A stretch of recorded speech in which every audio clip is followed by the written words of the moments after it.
I think about these tips and tricks that I have and I wonder, I'm like, where did I come up with these? Like, I just became creative with them, or like, did I watch the movie Home Alone too many times when I was a kid? Like, remember how you had those mannequins in the window to make it look like there was people were having a party? We're going to do a bunch of those kind of tricks today.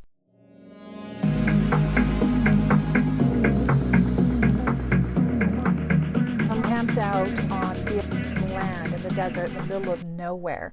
I chose a spot because it was like completely isolated, didn't have anyone around for miles. I couldn't see or hear anyone. But last night I experienced the dreaded midnight disturbance. Around 2 a.m. I hear a vehicle pull in, I hear voices, laughing, shouting, and I'm like, oh my God, what is this? So I go and I peek through the little hole that the sunshade has left on the front dash for more privacy. And I can see perfectly that there is a van parked mere feet away from me in the middle of this wild desert oasis. So I'm irritated, I'm stressed, I'm wondering if I'm gonna have to leave. So I decided to use a little bit of situational awareness, a little bit of intuition, and it turned out okay. I discerned that they seemed to be okay. There were just two guys. They had headlamps on, not flashlights. The van they were staying in, it looked relatively new and in good repair, so I was like, okay. But the next morning, I thought, okay, surely they'll move. Maybe they were tired. They just needed an easy place to park, and surely in the morning they'll move. Next morning, they go and have breakfast, and they're sitting there yelling and talking, having a grand old time again. So I used this little trick that I'm going to share with you in this video to get them to leave in a haste. I have a number of little tricks that I use too as a female solo traveler on the road. Of course, it's very important for women to have self-defense, to have means of defense when they're traveling alone on the road in a van. But what's even more important is dissuading people from even bothering, testing, or trying you at all, so it never actually gets to that confrontation point. So here's some tips and tricks that I use. For those of you who don't know me, my name is Adele. I am an internet entrepreneur, a YouTuber, a teacher.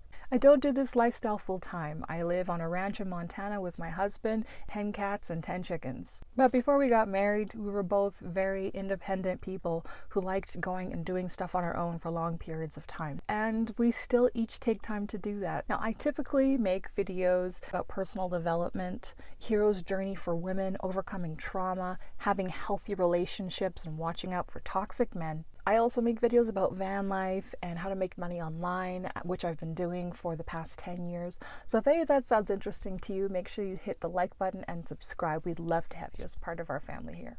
So the first trick I'm going to show you is one that I used on those dudes that parked way too close to me out in the middle of nowhere, very inconsiderately. I think about these tips and tricks that I have and I wonder, I'm like, where did I come up with these? Like, I just became creative with them, or like, did I watch the movie Home Alone too many times when I was a kid? Like, remember how you had those mannequins in the window to make it look like there was people were having a party?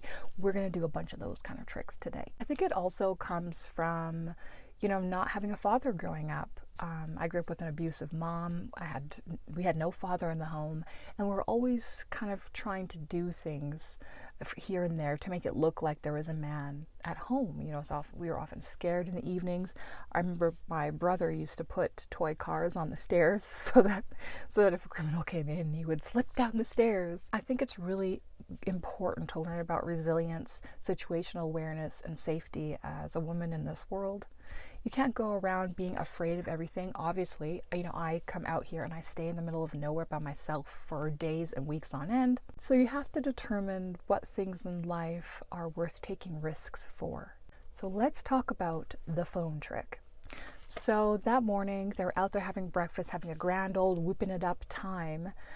And meanwhile, I'm just in here like fuming because I like to go for a walk in the mornings with like very little clothes on and just breathe the air and like go pee in a bush. And like I didn't really feel comfortable doing that now. And I wanted them to leave, just to at least go like up and around the corner. So I did this sneaky trick. I opened the side door. So they heard the side door open and I watched them through my little peephole for the front. I could see them looking. And so they heard the side door open. They couldn't see in, but just in case, I took my sleeping bag, I put it into the shape of a person lying on the bed, and I put a blanket over top. so it looked like someone was there. Then I went on my phone and I searched ASMR deep male voice conversation. The first video I clicked on cracked me up with how perfect it was. So what I did was I turned it to a rather decent volume. You'll have to check and test what volume works best for you. So like try it on your phone, go outside, try see if you can hear it with the windows open a little bit or with the door open, what sounds natural. It'll be different every time. So I played this recording and then I talked back to it like there was a man in here with me. And these guys, I'm telling you, they instantly packed up and they were gone and out of here in like 5 minutes after I did this trick. I don't know if it was a coincidence. Maybe they just came here to sleep overnight, have breakfast and leave. Who knows? But what I do know is that it worked. Here's basically what it sounded like.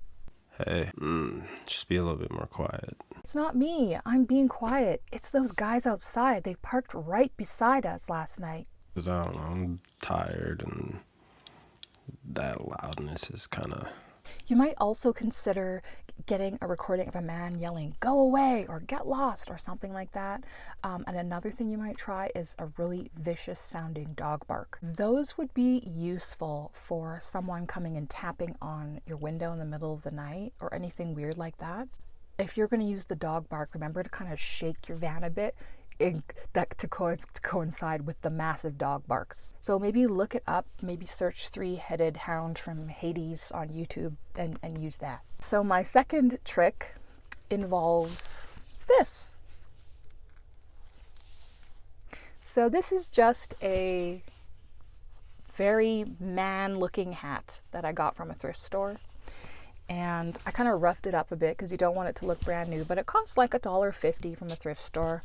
Yeah, I keep it in like under the front dash, and I don't put it right on top of there because I feel like that looks very obvious, right? So I kind of stash it in there a bit so that it's like sticking out. So yeah, I want them to look at it and look like, you know, I picked camo and like fishing. So I want them to think of like a guy who like has knives and guns. If there was one that said NRA on it, I would have grabbed that. I don't keep it out on the dash all the time. I only pull it out at night and put it there, so it's kind of there for anyone who's poking and looking around. And my third tip, this is a really sneaky, hilarious thing. It involves this balaclava that has makeup on it. This is my husband's balaclava. And I ended up hijacking it from him because of how big it is. I found that it was a really good toque that would fit over all of my hair in winter. And of course he needs it because he's an engineer, but you know, also a farmer and an outdoorsman. So he bought this for the winter time. It serves really well to keep me warm. I'll wear it as a hat to keep me warm at night when I'm sleeping in the van, but also it helps prevent anyone from seeing what you look like if they knock on your door again in the middle of the night. So I would put this mask completely on, so just my eyes were peeking out, and stick my head maybe out the screen, have a look. It reminds me of when I used to live in the mountains alone. And yeah, I was a woman in the woods all alone. I was a little bit scared too, so of course I had all my weapons and my weird things, but I also had a ghost face mask.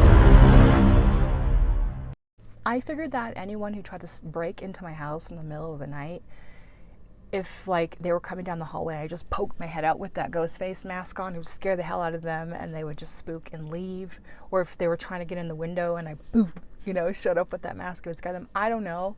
I also pack heat, so there's that.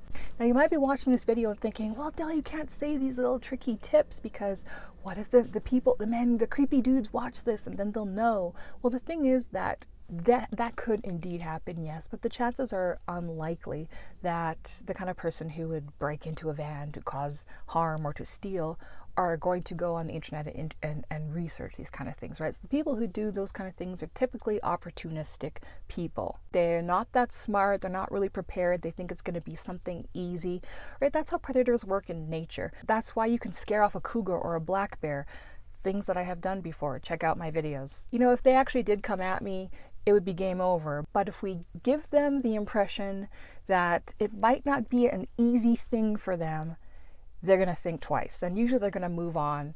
Maybe they'll change their mind. So if you enjoyed this video, I'm actually throwing an event next weekend on Sunday, November 21st.